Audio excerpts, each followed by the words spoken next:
Да, уважаемые друзья, с вами вновь Игорь Юлдашев. Как говорил я ранее, мы посетили производственную площадку ООО «Арматурный завод» и показываем вам то, что произошло за последний год, какие модернизации были здесь осуществлены и запущены. Одной из таких модернизаций является отдельный покрасочный участок, в котором, собственно говоря, осуществляется покраска трубопроводной арматуры, в данном случае клиновых задвижек, производства «Арматурный завод». Но более подробно о этом участке, о его преимуществах и, конечно же, о заказах, потому что мы знаем, что нефтяники очень привередливы к покрасочному покрытию, расскажет нам ведущий конструктор и инженер Калинин Евгений. Евгений, здравствуйте, вам слово. Здравствуйте. Да, действительно, как мы находимся на покрасочном участке. Это новый участок, который был введен в эксплуатацию в прошлом году.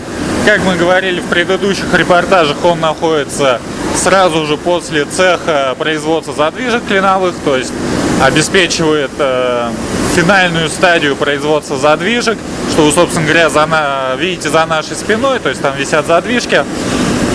Если говорить о том, что все более и более жесткие требования предъявляются по покрытиям, это действительно так. В настоящий момент, как мы уже отмечали ранее, да, основные крупные потребители, это Лукойл, Газпром, Роснефть, имеют свои собственные технические требования к арматуре, в которых немалое внимание уделено и покрытию, его качеству. Собственно говоря, все эти требования мы можем удовлетворять, имея свой собственный покрасочный участок. То есть можем наносить многокомпонентные, многослойные лакокрасочные покрытия. Наша арматура может эксплуатироваться в различных климатических условиях, в местах, где агрессивная атмосфера, где, например, прибрежные, морские какие-то базы, установки, в местах, где очень низкие температуры, это крайний север, это вечная мерзлота. Для обеспечения устойчивой работы задвижки нужно, соответственно, качественное покрытие. Мы работаем со многими поставщиками лакокрасочных покрытий. Это и именитые достаточно фирмы, которые поставляют высококачественные компоненты. Наши маляры постоянно проходят обучение, как раз таки, которые проводят представители фирм поставщиков лакокрасочного покрытия. Лаборатория, где мы уже с вами бывали, оснащена необходимым оборудованием, которое позволяет мерить толщину лакокрасочного покрытия, адгезию лакокрасочного покрытия к арматуре, позволяет контролировать подготовку поверхности к покрытию. Это обеспыливание, обезжиривание, очень много требований к покрытию. И, собственно говоря, в заключении по покрытию, что бы хотелось сказать, что сейчас арматура все чаще и чаще проходит инспекционный контроль представителям заказчика у нас на предприятии, и все более и более заказчики тщательно проверяют качество лакокрасочного покрытия. Собственно говоря, наша арматура эти испытания проходит, что говорит о высоком качестве лакокрасочного покрытия, которое мы наносим. Да, на самом деле, уважаемые друзья, я подтвержу слова Евгения. Вот недавно общались с одним из конечных потребителей, и они даже нам рассказывали, как приходит арматура сторонних производителей, сторонних, это не российских. Взять тот же Китай. Почему многие сторонятся дешевого Китая? Потому что банальное покрытие происходит не полностью. Задвижка через некоторое время начинает коррозировать.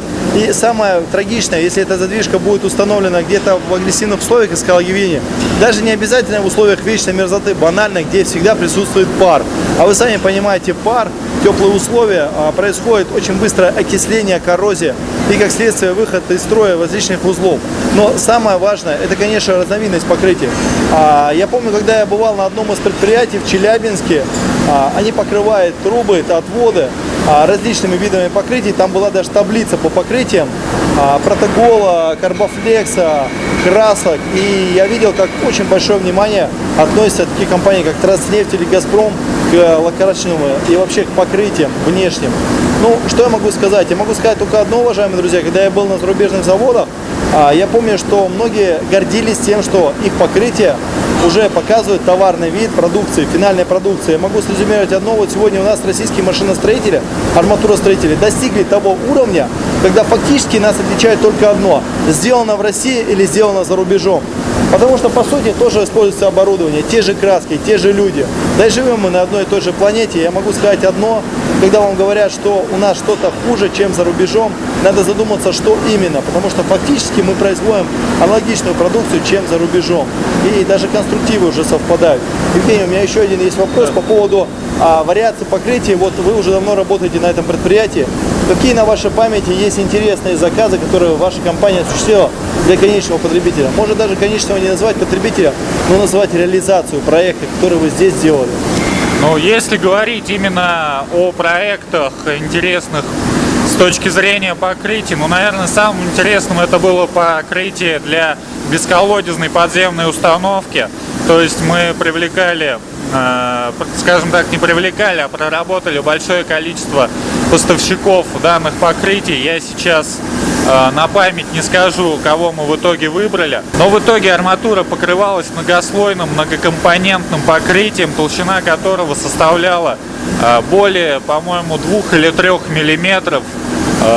И, насколько я понимаю, по прошествии уже нескольких лет после этого проекта арматура успешно эксплуатируется, и с покрытием, как равной с арматурой, ничего не произошло. Замечательный пример. Единственное, что я могу заметить, негативно в этом случае: заказчик, к сожалению, по прошествии 50 лет эксплуатации арматуры не сможет увидеть, кто эту арматуру произвел. Покрытие толстое. Ну, я думаю, что другие заказчики, которые эксплуатируют нашу арматуру, будут вспоминать нас добрым словом, когда будут, собственно говоря, работать с нашей арматурой. И я думаю, что уже вспоминают, потому что мы уже порядка, в настоящий момент, 10 лет, да, на рынке трубопроводной арматуры, и стараемся держать марку. Да, это видно, уважаемые друзья, в инвестициях, это видно во всех проектах, которые реализованы здесь. И на самом деле, уважаемые коллеги, я вот сейчас завершаю, делаю паузу, я не делаю стоп, я делаю паузу этих репортажей, потому что мы постараемся вернуться еще раз сюда и еще более подробно, обширно пройти здесь, рассказать вам практически о всех нюансах, о тонкостях, конечно, преимуществах российского изготовителя, на примере арматурный завод, предприятие, которое вот так вот возникло, развивается и живет энтузиастами, людьми, которые любят свое дело. И знаете, лозунг у этих ребят один: мы любим свою работу. Я вижу это везде, по крайней мере так, как я прошел здесь все этапы, увидел вот эту модернизацию за 1 год, и могу сказать, они любят свою работу, они ею живут. Спасибо вам большое, Евгений. Остается пожелать вам удачи, развития, ну и, конечно же, движения только вперед. Да, спасибо, Игорь, вам, что посетили наше предприятие. Мы стараемся, развиваемся, придумываем что-то новое, стараемся это новое внедрять, брать от других только лучшее. Ждем вас снова на нашем предприятии. Я думаю, мы сможем удивить вас еще чем-то новым. И если говорить о пожеланиях, хотелось бы пожелать всем нашим коллегам, арматуростроителям, и не только арматуростроителям, больших рынков и хороших продаж. Спасибо. Искреннее пожелание от машиностроителя. Удачи, успехов в развитии еще раз. Спасибо. Успехов вам, уважаемые друзья. Не верьте в российское машиностроение. Мы его вам показываем лицом.